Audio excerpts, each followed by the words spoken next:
As we explore the incredible range of health resources across the Garden State, it's become clear that even our full-length monthly episodes of Healthy in the Garden State can't capture it all. That's where this Dose of Health mini-series comes in. Every 2 weeks, we'll introduce you to inspiring individuals working to improve the physical, mental, and emotional well-being of New Jersey residents. In each brief conversation, they'll share practical tips, personal insights, and how you can connect with them to learn more. I'm your host, Kate Cherichello Tente, and I'm thrilled to bring you these individuals creating positive change in our communities. Don't forget to subscribe on YouTube at Healthy in the Garden State to catch every new release, and visit healthyinthegardenstate.com for even more health-forward resources. Tony Vlahovic is a former professional baseball player and experienced entrepreneur in the fields of sports mental conditioning and post-rehabilitation therapy. He is the chairman of Special Olympics Baseball Development for North America. Tony was inducted into the Wilkes University Sports Hall of Fame in 2022 and inducted into the New Hope Soulberry Hall of Fame for his coaching career. He is also the founder of the nonprofit BaseAble. I actually had the honor of talking with Tony on my podcast, Be the Good with Kate, a few years ago, and knew we needed to get on here with him as soon as possible. So thanks for making the time, Tony. It's so good to see you again. Great to see you, Kate. Thank you for the opportunity of being on your show. I love what you're doing. Oh, thank you. Thanks. Well, it's our honor to have you here. And, I was hoping we could start with the now, and then we'll head to the past that brought you to here, which is a really inspiring story. So right now, you are extremely involved with sports, working specifically with the special needs communities. So can you tell me more about all you are doing? Sure. About 5 years ago, we started BaseAble. So during that time, we have basically grown the program to offer to people with intellectual and physical disabilities, men and women, starting at the age of 16 and going through. I have people in their 60s. So we don't turn people away. Currently, we have a program in New Jersey, part of Eastern Pennsylvania, North Carolina, South Carolina, and Western Pennsylvania. So the program is growing. We're doing some work with USA Baseball.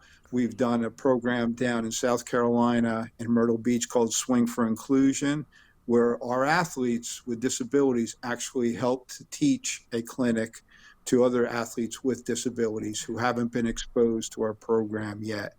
So it's a real educational program. It's a real bonding, teamwork. There's a sense of belonging for our athletes. It just it has grown, and they're all part of my extended family, Kate. They are amazing people, some of the nicest people I've ever met in my life. That's just fantastic, Tony. And it's these great reminders of how much one person can do, too. Like, you were the creator of this, and now look at all that's going on. And I know that this isn't your only job, too. You're also hugely involved with Special Olympics of New Jersey. Yes, I am. Yes, I'm the coach for Special Olympics, and we're in the process of finishing out to become an exhibition sport in New Jersey, which is like a 2-year period. So we're just waiting for some final paperwork and the progression. We had a league this past year at the Ranney School in North Jersey, where we had over 70 athletes participate on 4 teams and played for 3 weeks. And the amazing part was that the camaraderie that developed and the fun. We did a home run derby where they got to hit home runs off me and talk a little trash to me, which is always good, because I do a little bit of that myself, probably more than I should. But we had a great time.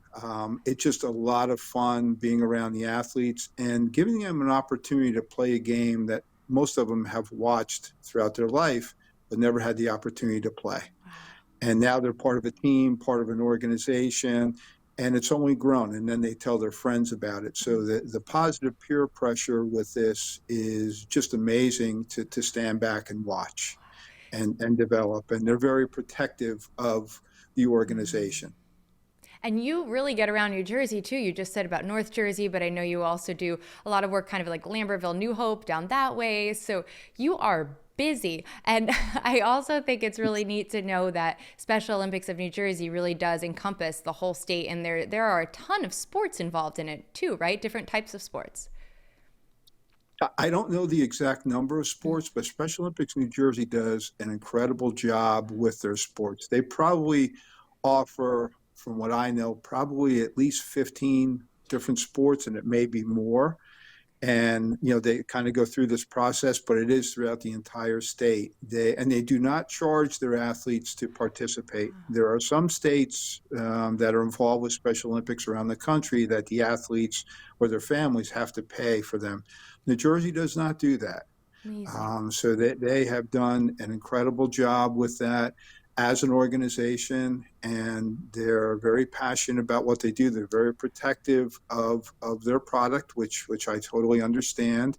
I've been involved with them since 2011 and gone through their coaching program, and they put it out there for people in terms of a variety of sports, but also activities that they can do in Lawrenceville at the headquarters. But it's spread throughout the state. There are activities throughout the entire state. Like I think they have the run through the Lincoln Tunnel. They have the playing pool, which is amazing. They have different types of activities like the polar plunge, which I haven't participated in. That's I watch from a distance on that one. I'd be there with you at a distance. But Well, they really, really do an incredible job with the different activities that are offered. And I know there's other states, but I started with New Jersey because they had the foresight to say, we'd really like to offer baseball. And that started way back. And it's been a process, yeah. definitely a process over 11, 12 years. That's great, though. And, speaking of going back now, let's head way back to Tony, the teenager, young adult. Where were you then, and what were you doing and thinking that the plan for your life was at that point? Actually, the plan that I had for my life was always to become a professional athlete. I had cancer when I was in ninth grade, testicular cancer, and obviously worked through that. And as I progressed through high school, I was given some opportunities to play at the college level. And throughout that whole time, Kate, I was surrounded with people who had disabilities in school and in the neighborhood I grew up in. And I always had a place for them. I don't know where it came from. My parents, were, the kind of people, you'd be kind to people in general and do little things. So I was very protective of them. And throughout my life, I never really thought about how much I was involved with that community. And even when I was playing professionally with the Red Sox, I would come across individuals with disabilities who would come up to me, and there was just some kind of connection with, pictures, autographs, hugs, that it just felt natural, and it always has. So the opportunity to coach later on in life seemed to make sense. But when I was younger, to go through all those life experiences and look at these people who didn't have the same opportunities I did, or the health that I did, just made such a difference to me. They're such strong people. And like I said, my whole goal at that point in my life was to become a professional athlete. I just love sports so much. But my parents were very tough with me in terms of education, that I had to have that part of it also. Neither one of them ever went to college. I was the first one in my family to go to college. And so it was very important for me to fulfill my promises to my family that I would finish college, which I did, and then go on for a master's degree later on. But I planned with being a professional athlete was to take care of everybody. Didn't quite work out that way after an injury, but the experience was to me a memory of a lifetime. Wow. And I have to say, there's a really big question I have for you, Tony, and that is playing for the Red Sox, but going to then the New Jersey, Pennsylvania area, right in the middle of Phillies, Yankees, Mets territories. Was there ever that like salt in the wound thrown at you from people, or did they all just embrace you back to being, back to New Jersey and Pennsylvania? No, there are a lot of a lot of stones thrown, a lot of comments, a lot of jabbing back and forth. Even with my current athletes, they a No. lot of them are Yankees fans. So there is, I'll show up with the Red Sox jersey on just to give them a hard time, and we have a deal if they don't pay attention or they don't listen, I make them wear a Red Sox jersey. That's a good one. So that it goes back and forth, and actually my wife and kids are all Yankees fans. My wife is a big Yankees fan. We didn't meet while I was playing, Okay. and the joke is that she probably wouldn't have paid a whole lot of attention to me, but probably would have thrown something at me at during that time. So I'm glad that didn't happen. We met later on after I was done. So, but it's you hit it right on the head, though. And the Phillies organization has been incredible to BaseAble and to Wow. Special Olympics New Jersey and Pennsylvania. Been very giving, has done clinics with us, has offered us tickets at times. So they are an incredible organization about giving back to the community, and especially the disability community. That's really great to hear. And it's so much about, like you said, the word community there. And I know everything that we've been doing with Healthy in the Garden State and A Dose of Health, it keeps coming back to community in one way or another. And I'm hearing it about the people you're working with and the community within themselves. And now I'm hearing about these giant organizations that are also helping to build up Special Olympics and BaseAble. And again, that aspect of community. And that is so powerful and just such a strong reminder. And Tony, I wanted to ask you specifically with sports, what is it about that atmosphere, if you will, that is so beneficial to anyone really, but especially someone with physical or intellectual challenges?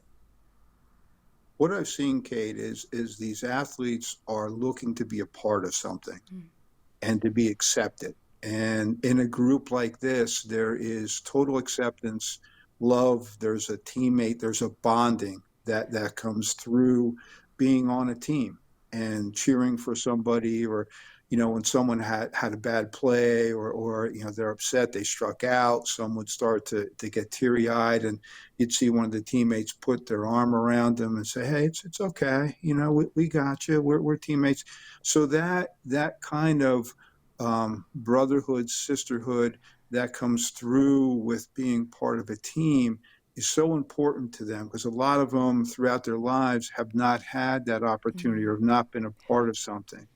So that idea of being a part of people who share some similar, concepts or, disabilities in their lives and stories, and it just makes it stronger. Watching them really communicate with each other. It helps those skills, support each other. Friendships have developed with athletes from different states. And I tell people all the time, when we do an event like down in North or South Carolina, I get hugged, and there's more hugs than I've seen most people get in a year. Very, very affectionate, welcoming, and once that trust level has been developed between the teammates and the coaches, there is so much given back that you just stand back, it warms your heart. Oh, I love to hear that. And I also think it's great. You wrote a book, in again, going back to the word that you just said, opportunity. And I want to hear about that. And then I also just found out that you're working on a children's book. So just give us a little bit of info about that. Sure. The first book I wrote was Just Need an Opportunity. And on the cover of that book is one of my athletes from the gold medal game, which was played in Trenton, New Jersey. It was the first ever gold medal given out to a baseball team for Special Olympics. And I spoke with Andy and his mom, and they let us use the picture. I had no idea that people were taking the picture. But the book is really written as a platform to increase awareness and inclusion for people with disabilities. And my experience of living with them during the USA games, coaching them, being a mentor figure, being a father figure, being invited to a second wedding for one of my athletes coming up in October, experiencing life with them in general. And the book has gone out. It's also on audiobook on Audible, and it's been very successful, and hopefully it continues to be. I try to get that message out as much as possible, which basically got me into writing a children's book and sharing that kids who are a little bit different, may have some type of disability, are still great people, great teammates, great friends. And so that is coming out hopefully within the next month, and that is You Can Play Too.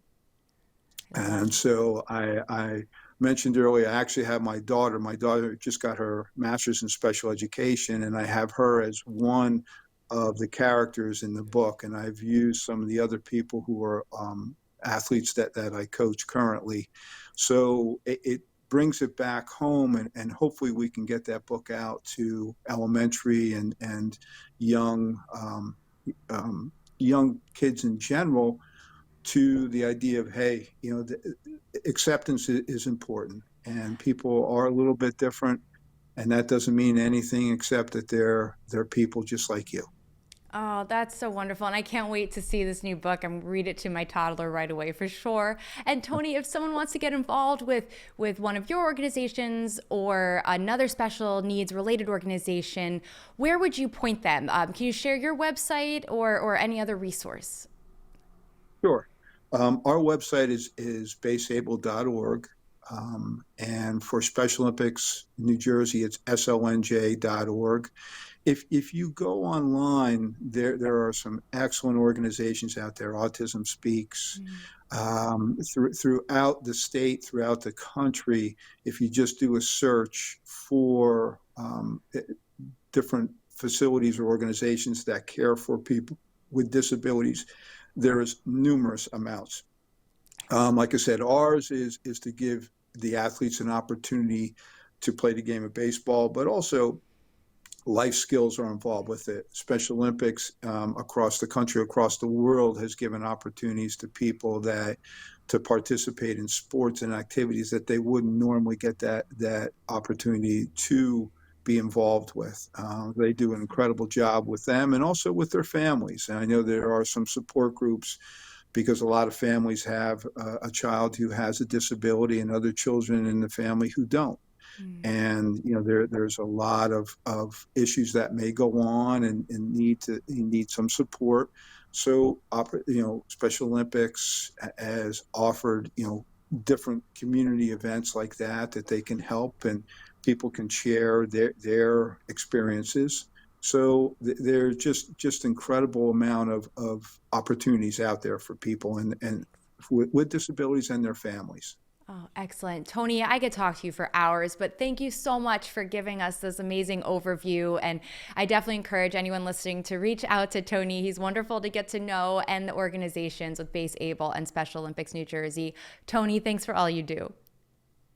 Kate, thank you. And thank you for all you do for the state and just for people in general. Oh, It's really appreciated. well, thanks, Tony. Keep doing the awesome work.